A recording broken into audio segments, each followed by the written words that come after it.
अरे यार, मेरी बीवी ने तो मुझे परेशान कर दिया है। जब देखो ये वो खिलाती ही रहती है। मैं तो पक गया हूँ इस ज़िंदगी से। मेरी तो लाइफ ही ख़राब हो गई है, ऐसा लग रहा है। जहाँ जाता हूँ वहाँ सांप चलती है। अरे तुम ठीक कह रहे हो, मेरी बीवी ने भी मुझे परेशान कर रखा है। पता नहीं मेरे को भी वो क्या क्या नया नया खिलाती रहती है। मुझे तो उसने मोटा ही कर दिया है खिला खिला के। और जहाँ भी मैं जाता हूँ बोलती है मुझे भी साथ ले चलो, मुझे भी साथ ले चलो। अरे तुम तो हो ही दोनों परेशान। मेरी तो बात सुनो। मुझे तो घर के खर्चों में इतना उलझा रखा है उसने। अजी सुनते हो करके इतना सारा पैसा ले लेती है। मेरे पास तो कुछ बचता ही नहीं। अरे तुम लोगों को याद है पहले हम कितने मज़े करते थे। हर वीकेंड पे घूमने जाते थे, दारू पार्टी करते थे। हाय क्या दिन थे वो यार। अरे हाँ, तुम ठीक कह रहे हो। वह दिन तो बहुत अच्छे थे। अब न जाने क्या हो गया है। चलो एक प्लान बनाते हैं, अपनी बीवियों को थोड़ा उल्लू बनाते हैं।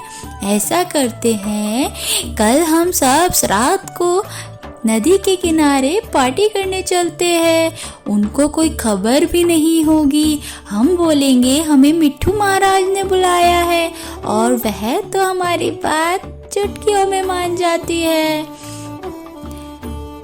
तो इस ग्रुप की तो यहाँ पे अपनी बीवी को उल्लू बनाने की बात चल रही थी।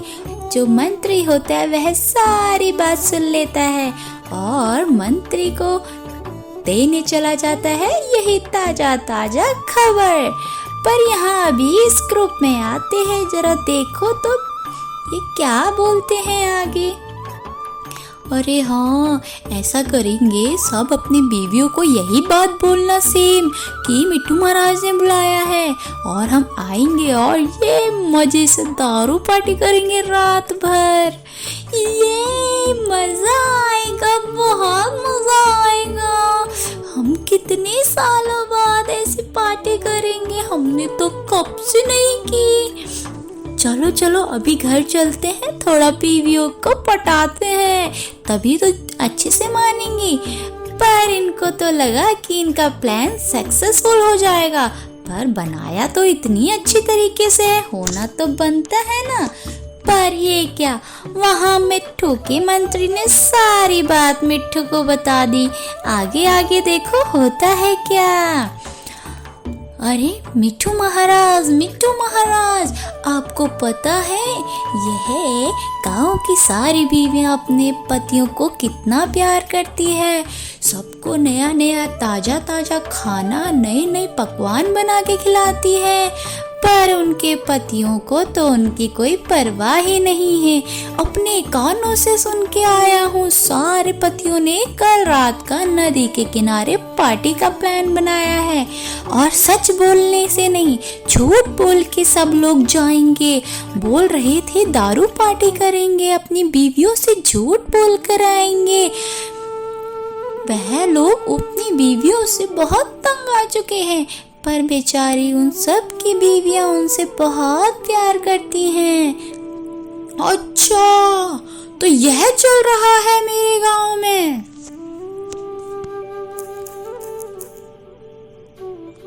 इन लोगों की हिम्मत कैसे हुई यह हरकत करने की। अब देखो हम भी कुछ प्लान बनाते हैं।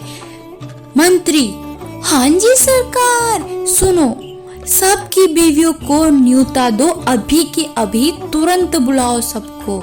और बोलना अपने पतियों को खबर मत होने देना कि हमारे पास आए हैं।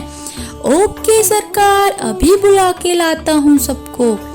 तो मिट्ठू का मंत्री सबको इनविटेशन दे देता है और सारी पत्नियां वहाँ पे आ जाती है। तो पत्नियों सुनो, तुम्हारे पति तुमसे झूठ बोलकर कल नदी के किनारे दारू पार्टी करने का प्लान बना रही है। क्या तुम सबको इस बारे में कोई भी फिक्र है? क्या महाराज, हमें तो पता भी नहीं है ये कब हुआ, कैसे हुआ? अब जो हुआ जैसे हुआ और जो होना है उस चीज को भूल जाओ। अब हम भी एक प्लान बनाते हैं और तुम सबको उसमें रोल करना है, तभी तुम्हारे पतियों को अकल आएगी। वह तुम लोगों की बिल्कुल इज्जत नहीं करते हैं। तो और उन सभी को यह प्लान बहुत पसंद आता है। तो क्या था, अगले दिन रात को जब सारे पति पार्टी के लिए पहुंच जाते हैं नदी के किनारे, वहीं पे अब मंत्री का प्लान शुरू होता है। यहाँ पे मंत्री पहुंचता है उन सब के पास और उनसे बोलता है, अरे सुनो सुनो, तुम सब यहाँ पे पार्टी कर रहे हो, तुम्हारी बीवियों को वो चिल्ला के मार के चली गई। उसको पता चला तुम में से कोई भी अपने अपने घर पे नहीं है, तो उसने इस चीज का फायदा उठाया और सबको मार के चली गई। क्या ये कब हुआ, ये कब हुआ? ऐसा नहीं हो सकता, मैं कैसे रहूंगा अपनी बीवी के बिना? मुझे नहीं जीना। चलो चलो उनको देखने चलो। अब देख के क्या फायदा, चलो चलो जल्दी चलो। पर तुम लोगों की कितनी बड़ी गलती से उन सब की आज जान चली गई। उसके मंत्री ने उसको इतना डरा दिया था, तो सब भागे भागे अपनी पत्नियों के पास गए, पर वहाँ क्या, सब जमीन में मरे पड़े हुए थे। अब ये सब एक एक करके रोने लग गए थे। उठो उठो उठो, मैं तुम्हारे बिना नहीं रह सकता, उठो उठो। वहीं कालू कौवा भी बोलता है, कौवी उठ जाओ, कौवी मुझे माफ कर दो, मुझे नहीं जाना चाहिए था, कौवी उठ जाओ।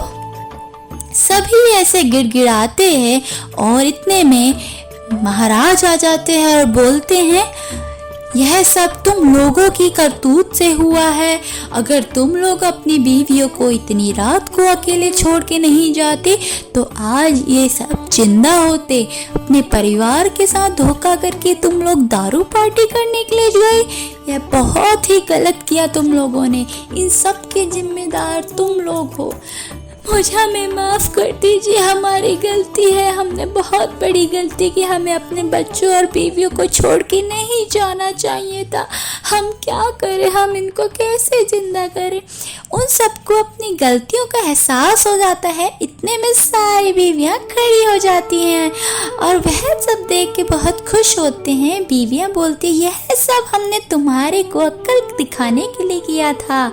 और सब फिर खुशी खुशी रहने लगे। मालती के दो बच्चे थे, एक का नाम हीरा था, एक का नाम मोती था। पर हीरा और मोती दोनों हर समय बस लड़ते ही रहते थे। पूरे गांव भर में उनकी चर्चा थी। हीरा और मोती की कहानियों से लोग अपने बच्चों को डराया करते थे। उसकी माँ मालती, वह हमेशा एक ही बात बोलती थी, हीरा और मोती बड़े होकर एक दूसरे का सहारा बनेंगे। पर यह बात उसकी किसी के समझ नहीं आती। वह बोलते थे, बस बच्चों के लाड प्यार की वजह से यह मालती ऐसा बोलती है। उनके पापा भी उनसे बहुत तंग आ चुके थे। वह एक दिन अपनी पत्नी से बोलते हैं, तुम्हें इन हीरा और मोतियों में क्या दिखता है? सुबह से शाम तो ये लड़ते ही रहते हैं, फिर भी तुम इनकी तारीफ करके नहीं थकती।